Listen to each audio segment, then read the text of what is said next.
प्यारे दोस्तों नमस्कार, मैं मोहिनी आपका स्वागत करती हूँ। आज हम चर्चा करेंगे KVS NVS टीयर 2 की TGT एग्ज़ाम पैटर्न की और हिंदी TGT सिलेबस की। टीयर 1 का एग्ज़ाम हो चुका है और रिज़ल्ट आना इसका भी बाकी है, लेकिन हम अपने समय को सही यूटिलाइज करके टीयर 2 की तैयारी हमें यहाँ पे चालू करनी है, क्योंकि जब रिज़ल्ट आ जाएगा उसके बाद हमारे लिए काफ़ी कम समय रहेगा टीयर 2 के लिए। तो आइए बढ़ते हैं।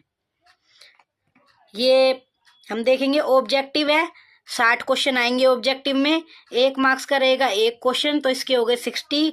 और ये 10 आएंगे डिस्क्रिप्टिव में यानी लिखने वाले, तो ये रहेगा जो रिटर्न वाला है हमारा 4 नंबर का 1 क्वेश्चन, तो इसमें हो गए 40 नंबर का।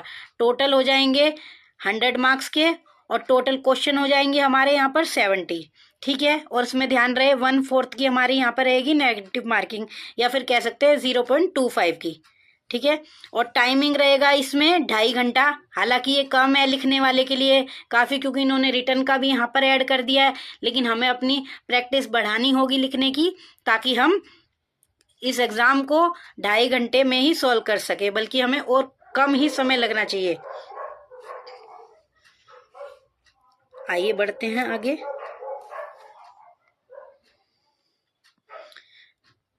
आगे ये इसी में ही लिख रखा है कि इंटरव्यू में कितनों को बुलाया जाएगा या क्या, इसी की डिटेल पर ये चर्चा की गई है। ठीक है, तो ये हुआ हिंदी TGT का सिलेबस।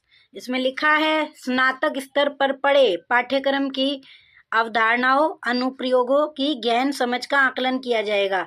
इसका मतलब है कि हमने जो BA में जो पढ़ा है उसके अवधारणाओं, यानी आप उस कॉन्सेप्ट को किस तरीके से यूज करके क्वेश्चन को हल करते हैं, उसके अनुप्रयोगों यानी उसको प्रयोग करके, उस एप्लीकेशन को अप्लाई करके उसकी गहन समझ का आकलन किया जाएगा। जैसे सीटेट में होता है, हमने जो B.Ed में पढ़ा होता है, तो सीटेट में उसी को प्रयोग करके सीटेट वाले क्वेश्चन लाए जाते हैं।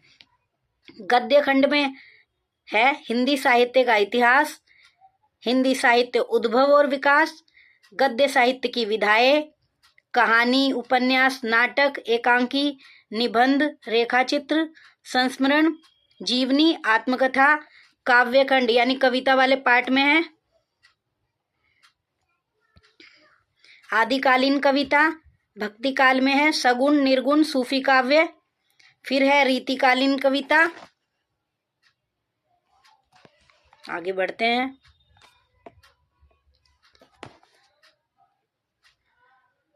फिर है आधुनिक काल की कविता, उसमें आ जाएंगे भारतेंदु युग, द्विवेदी युग की कविता, छायावाद, प्रगतिवाद, प्रयोगवाद, नई कविता, समकालीन कविता। फिर है हिंदी भाषा का विकास एवं व्यवहारिक व्याकरण, हिंदी की उपभाषाएं एवं बोलियां हैं। इसमें वर्ण विचार है, वर्ण विचार में उच्चारण आ जाएगा, वर्तनी आ जाएगी। फिर है शब्द विचार और शब्द रचना, उसमें है विलोम शब्द, पर्यायवाची, अनेकार्थक, श्रुति सम भिन्नार्थक शब्द इत्यादि। और है संधि, समास, फिर विकारी शब्द, अविकारी शब्द, वाक्य रचना, उसमें है अर्थ एवं रचना के आधार पर, पद परिचय, अलंकार, शब्द अलंकार, अर्थ अलंकार, अनुप्रास अलंकार, यमक, श्लेष, उपमा, रूपक, उत्प्रेक्षा, मानवीय अलंकार, अतिशयोक्ति अलंकार। फिर है शब्द शक्तियां, मुहावरे एवं लोकोक्तियां, अपठित गद्यांश या पद्यांश, संविधान में हिंदी की स्थिति संबंधी धाराएं और उपधाराएं, हिंदी राजभाषा, संपर्क भाषा, प्रयोजन मूलक हिंदी, कार्यालय हिंदी, मानक हिंदी, ईमेल लेखन, लघु कथा लेखन और विज्ञापन लेखन इत्यादि लेखन। तो ये हमने देखा है हिंदी TGT सिलेबस।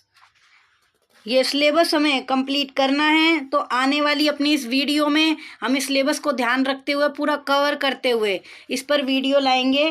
तो आज की हमारी क्लास यहीं ख़त्म होती है, मिलते हैं नेक्स्ट वीडियो में, तब तक पढ़ते रहिए।